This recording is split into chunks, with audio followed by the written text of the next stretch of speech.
Jadi kita harus mencari jurusan atau kita harus masuk jurusan apa yang fakultas yang kita butuhkan nanti di Indonesia hasilnya. Ya. Jangan semena-mena masuk jurusan karena ngikut senior. Ya. Kebanyakan orang atau mahasiswa itu kebanyakan ikut senior.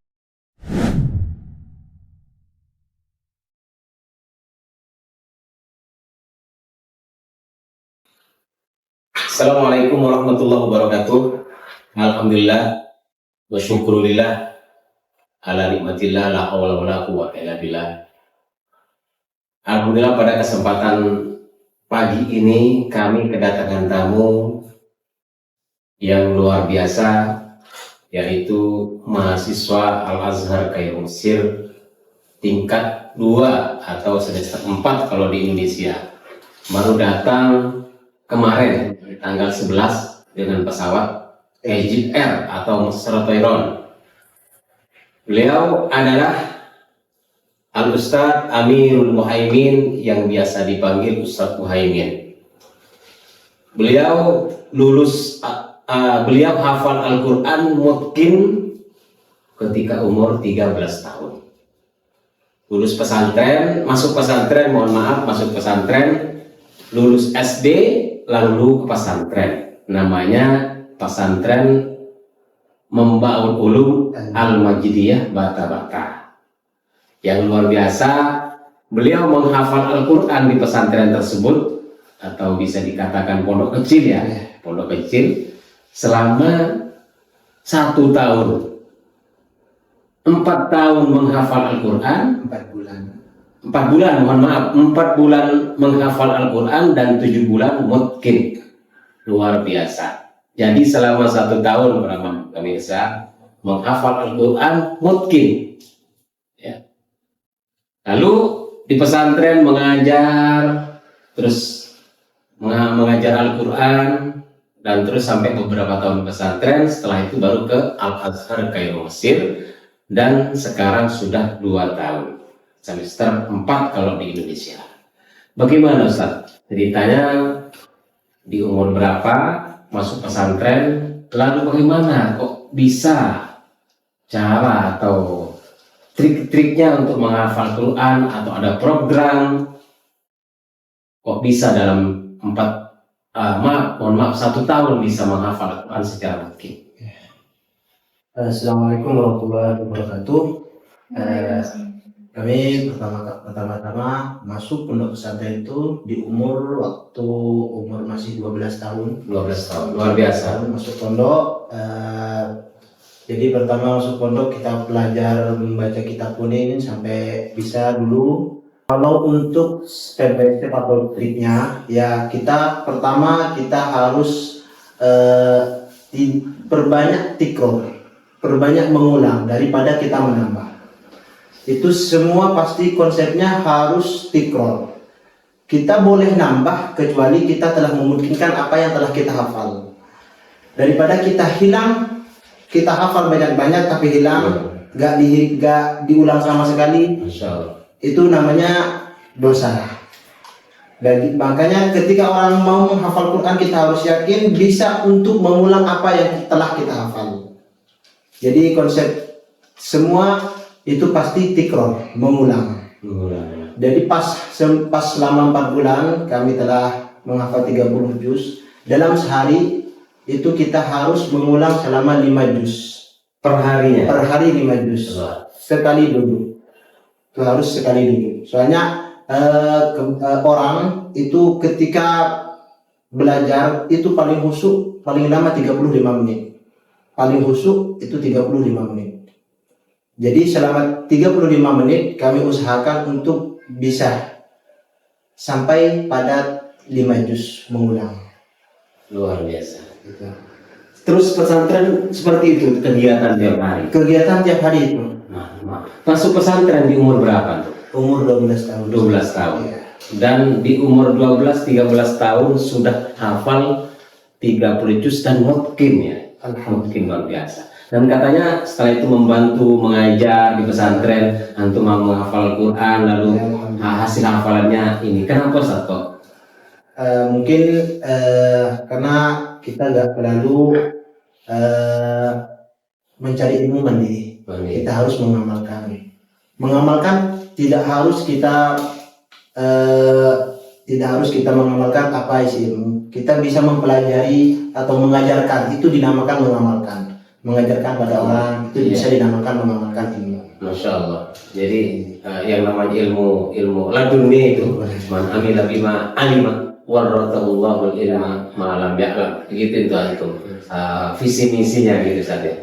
Terus setelah menghafal Al-Quran di pesantren membawa ulum al-majidiyah Bata-Bata. Ya. Itu yang sekarang trennya itu pesantren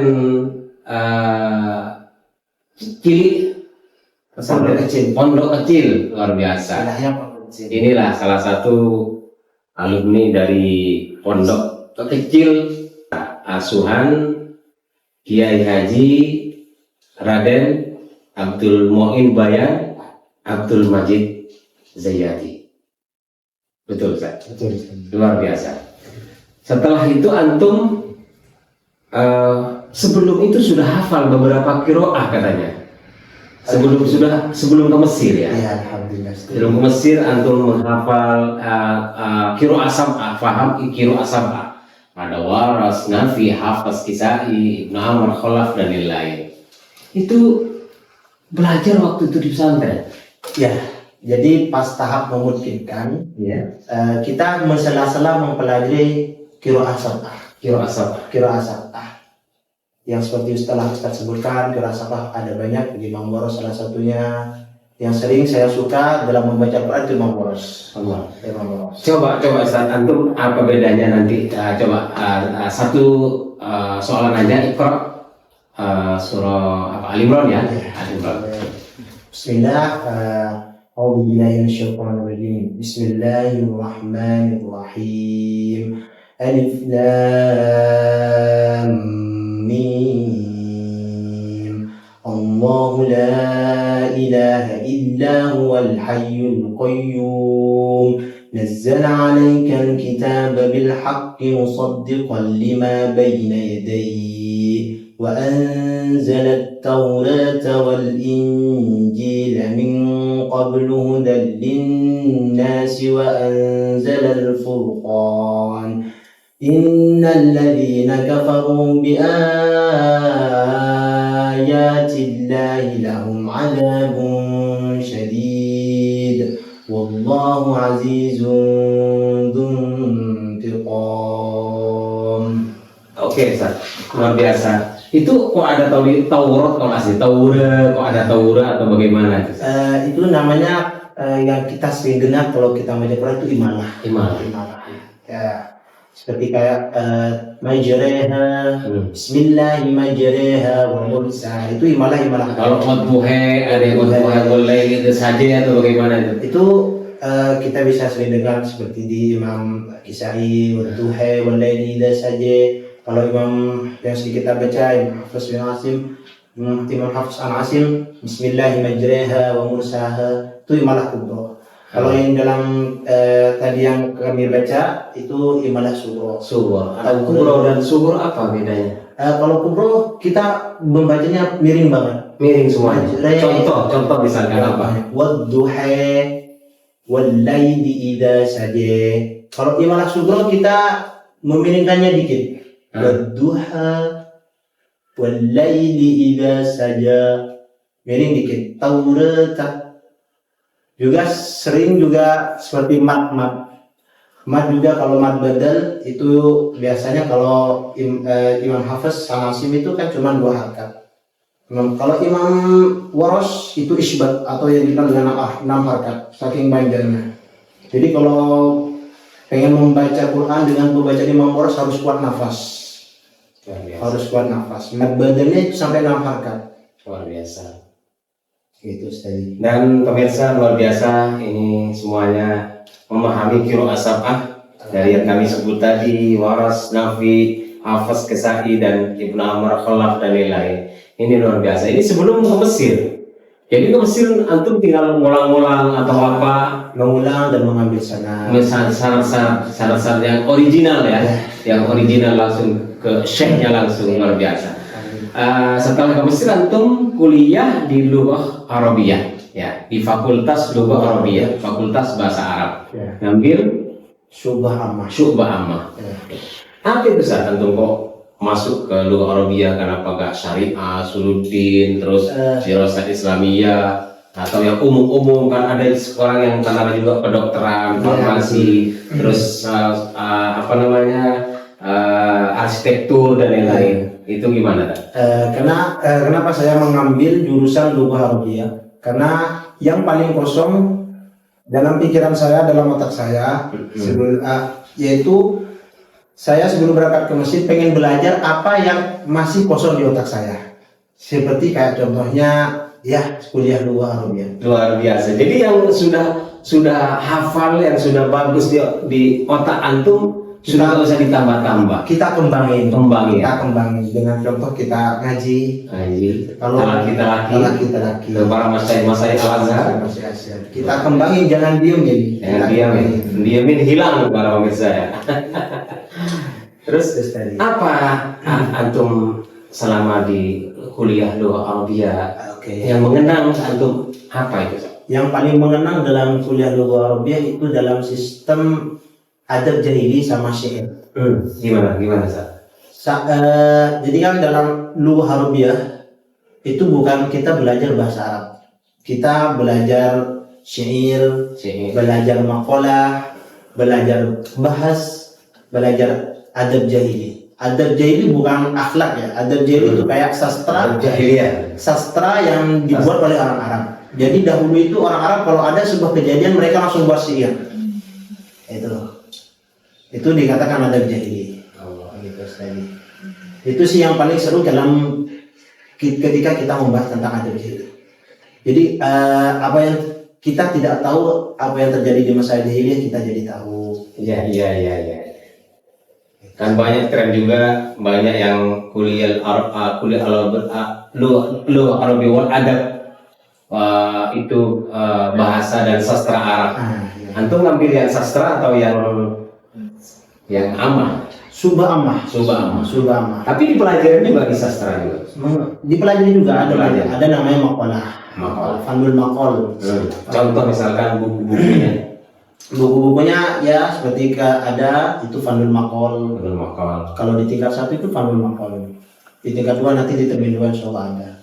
Luar biasa. Di tingkat 2. Sekarang antum udah tingkat 2 ya. Tingkat 2 semester 4 kalau di Indonesia. Beliau setelah selesai ujian liburan dulu. Ketemu keluarga dulu di Indonesia. Selama berapa bulan liburan? Insyaallah sebulan. Kalau enggak sebulan. Tapi kalau dirasa kan 3 bulan kan. Ya. Nanti akan masuk lagi di ini berikutnya. Terus ini apa namanya, minta pesan-pesan kepada teman-teman atau adik-adik didik kita yang akan mau berangkat ke Al-Azhar ke Mesir. Apa yang baik, ngambil jurusan fakultas apa, jurusan apa, yang sekarangnya tren atau bagaimana, kan khusus agama nih ya. Kalau umum kita agak ini karena antum di jurusan agama. Apa kira-kira? Pertama, jadi kita harus mencari jurusan atau kita harus masuk jurusan apa yang fakultas yang kita butuhkan nanti di Indonesia hasilnya. Kayak contoh Lughah Arabiyah bisa masuk pada Menlu, Menteri luar negeri bisa masuk semua. Gitu. Jadi jangan multi talenta. Jangan semena-mena masuk jurusan karena ikut senior. Iya. Kebanyakan orang atau mahasiswa itu kebanyakan ikut senior. Ya kan di Indonesia kan ada sistem linear ya. Linear. S1, S2, S3 itu linear semua. Ya. Susah mencari jabatan atau pekerjaan setelah lulus. Luar biasa. Terus apa motivasinya kan untuk anak-anak didik yang motivasi bagi anak didik yang mau berangkat itu pertama kita harus bersihkan niat dulu. Niat kita harus terus belajar. Nah, untuk pertama lillahi ta'ala wa pasti itu harus lillahi ta'ala pertama kali. Karena tujuan kita ke sana itu belajar pasti. Belajar. Jadi ketika kita sampai ke sana, nanti kita jangan diam di rumah. Kita harus cari talaki. Jangan nunggu orang, Ustaz ajak talaki dong, jangan. Jadi kita harus langsung turun ke lapangan, kita langsung cari kajian, banyak di Masjid Azhar ada, di Masjid Sholeh Al-Jafari ada, Masjid-masjid ya. masjid-masjid di Masjid Sita Oktober itu kadang saya di Jumat itu setiap hari Jumat pagi-pagi itu ada. Oh, Itu Ustaz. iya. Jadi kita harus turun langsung ke lapangan, jangan nunggu orang. Kadang-kadang orang belajar itu masih nunggu orang. Karena sistemnya berbeda kan ya. Iya betul. Nanti kalau di Indonesia di pesantren gedor-gedor sholat di sana tidak ada sholat. Yang hendak belajar adalah belajar. Di sana adalah pusatnya ilmu agama. Jadi belajar ilmu agama kepada sumbernya atau daerahnya secara langsung. Terima kasih teman-teman semuanya, para pemirsa semuanya. Semoga dengan kedatangan beliau bermanfaat bagi kita semuanya. Terima kasih atas kedatangan Ustaz sudah menyempatkan nih, baru datang kemarin langsung kami panggil di hari ini. Alhamdulillah, bersyukur kepada Allah beliau sehat dan bisa datang ke sini. Terima kasih yang tidak ada batasnya. Syukron katsiran, jazakallahu khairul jaza. Wassalamualaikum warahmatullahi wabarakatuh. Waalaikumsalam.